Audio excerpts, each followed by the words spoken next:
Empowering the salaried class video series का आज है डे 22 और आज मैं इनकम टैक्स ऑन सैलरी से रिलेटेड 3 बहुत ही बेसिक लेकिन इंपॉर्टेंट कॉन्सेप्ट शेयर करूंगा और वो है टीडीएस ऑन सैलरी, फॉर्म 16 और फॉर्म 26 AS।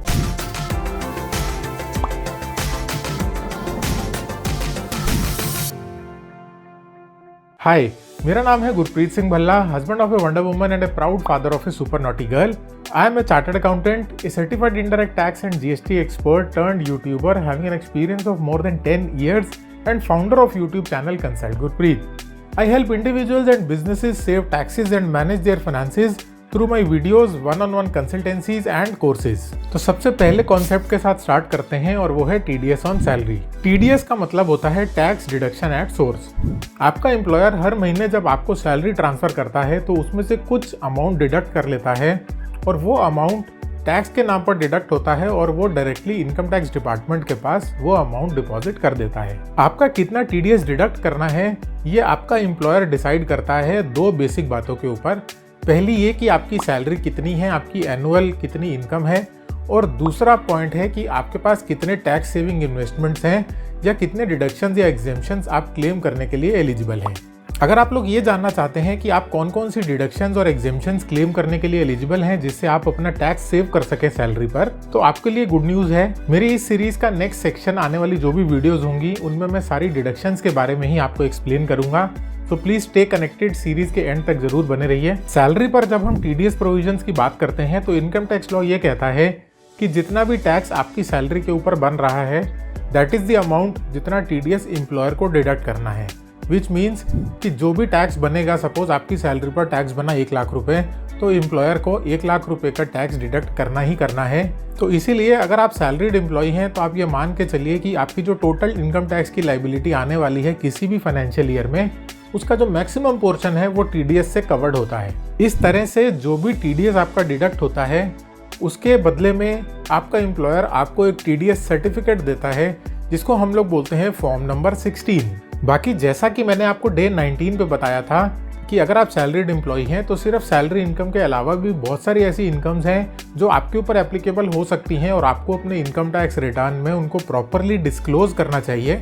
इसी तरह ये टीडीएस भी सिर्फ आपकी सैलरी इनकम पर नहीं डिडक्ट होता बल्कि अदर इनकम्स पर भी हो सकता है। तो ये सभी चीजें जब हम मिलाते हैं तो आपका टोटल टीडीएस भी आ जाता है। सैलरी के अलावा टीडीएस के कुछ कॉमन एग्जांपल्स हैं कि अगर आपको कोई कमर्शियल प्रॉपर्टी पर रेंट मिल रहा है तो रेंट पर टीडीएस डिडक्ट होता है। इसके अलावा अगर आपकी बैंक में एफडी है उस पर जो इंटरेस्ट मिलेगा तो बैंक उस पर भी टीडीएस डिडक्ट करता है। और ये जो टीडीएस सर्टिफिकेट आपको मिलेगा यानी कि फॉर्म 16, इसमें सभी डिटेल्स अवेलेबल होंगी कि आपको किसी पर्टिकुलर फाइनेंशियल ईयर में कितनी सैलरी रिसीव हुई है और उस पर से कितना टीडीएस डिडक्ट हुआ है, सब डिटेल्स उसमें आएंगी। यूजुअली एम्प्लॉयर्स के लिए फॉर्म 16 इशू करने की एक लास्ट डेट होती है और वो लास्ट डेट होती है फाइनेंशियल ईयर खत्म होने के बाद 15 जून तक वो फॉर्म 16 इशू करना होता है।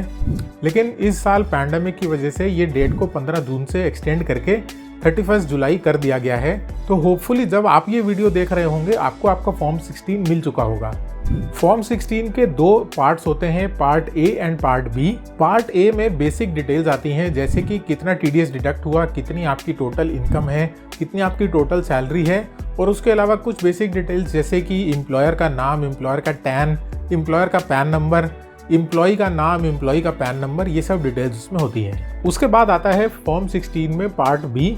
Part B basically part A का ही एक एनेक्जर होता है जिसमें सैलरी की डिटेल्ड बाइफरकेशन होती है कि कौन से हेड में आपको कितना पैसा दिया है आपके एम्प्लॉयर ने, और उसके साथ साथ डिडक्शंस और एग्जेम्पशंस की डिटेल भी आपको पार्ट बी में मिलती है।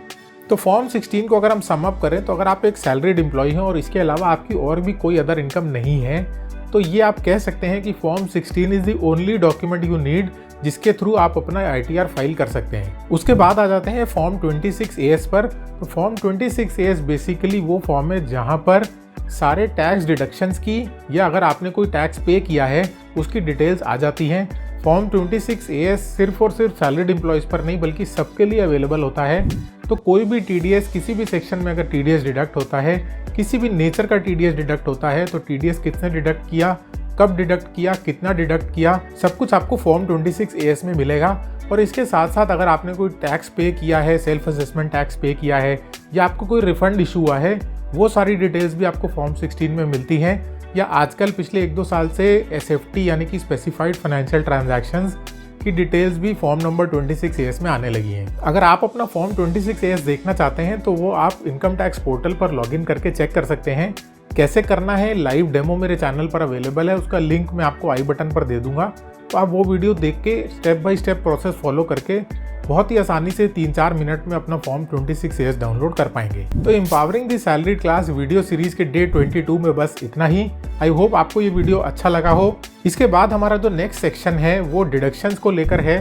कौन कौन से डिडक्शंस एक एम्प्लॉय को अवेलेबल हैं, किसका किसका बेनिफिट लेके अपना टैक्स बचा सकते हैं, ये सभी कुछ मैं आपको अब नेक्स्ट सेक्शन में बताऊंगा। तो हमारा जो नेक्स्ट सेक्शन है उसकी शुरुआत डे 23 से होगी और हम शुरुआत करेंगे सबसे कॉमन और सबसे इम्पॉर्टेंट सेक्शन यानी कि 80C से।